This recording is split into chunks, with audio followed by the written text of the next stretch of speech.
Waziri, ningependa kunasa mawazo yako kuhusiana na swala jingine mbali na michezo, kuhusu swala la kuna yale madai ambayo yalikuwa yamelimbikiziwa naibu inspector wa polisi Lagat, na kwamba amefutiliwa mbali zile tuhuma kuhusiana na mauaji ya Albert Ojwang. Kuna madai yanaibuka kwamba inaonekana kama katika mchakato wa haki, kutafutia haki wale ambao wameathiriwa pengine mikononi mwa polisi kwa madai kwamba ni kuchezewa shere. Na una maoni gani kwamba kutoka katika Wizara ya Usalama kwamba mchakato huu haujaingiliwa kwa vyovyote vile kinyume cha sheria na mamlaka yako? Kesho saa 6 mchana nitatoa habari kamili kuhusu mambo ya usalama na nitafanya katika ofisi kuu ya wizara na ninawakaribisha nyote. Asante sana. Kwa sasa kama uko na maswali yote ya mambo ya usalama tuko tayari kesho saa 6 mchana. Sports, okay. Yes, glad. Pengine ungetoa swala moja.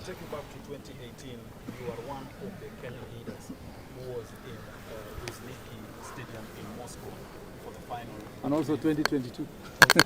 When you look at that stadium and you look at Kasarani Stadium, does this stadium stand a chance to hold a final in the CHAN? Yes, I think that first of all, let me say, as a person who has followed football in many places, gone to Premier League matches, as you say, the World Cup, I think we've made very great progress in terms of infrastructure. If you remember, I was also in this ministry, and when I left, the pitch was not at this standard, and we were struggling with the CAF to meet the standards that they required. And we brought CAF experts to come themselves and assess the stadium. And eventually, by the time the CS was handing over to the local organizing committee, it was based on approval of CAF. So we, as a country, we must really be proud of ourselves that we have made such a great progress, that we have now renovated our sports facilities to the level that it can host these CHAN matches. We believe also that now the rest of the improvement towards the Africa Cup of Nations in 2027 will make even this a fantastic facility. But never forget that we are building one of the best football stadium in the continent, at the Talanta Stadium, which is football only.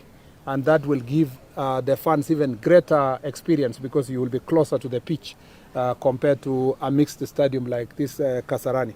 So we may not have this stadium at the level of say, for lack of a better example, Stadium de France. Okay, but we have a stadium that is international and passes the standards of required for international matches. So that way, that's important. That's why us coming here is to see whether the security apparatus are of international level, because then that is what will, and we want, and when you see us from different ministries, not just security alone, because a meeting had been held earlier with the other ministries, health, because of port health issues, tourism, because of the expectations on tourism areas, and so forth, defense, who have been helping in the construction. Why we are looking at this as a whole government approach is because we know the importance of hosting international matches successfully to the country in terms of marketing our nation. So this is an international stadium. It may not be at the same level with others, but we are headed there, and particularly with Talanta, I'm sure we are headed there.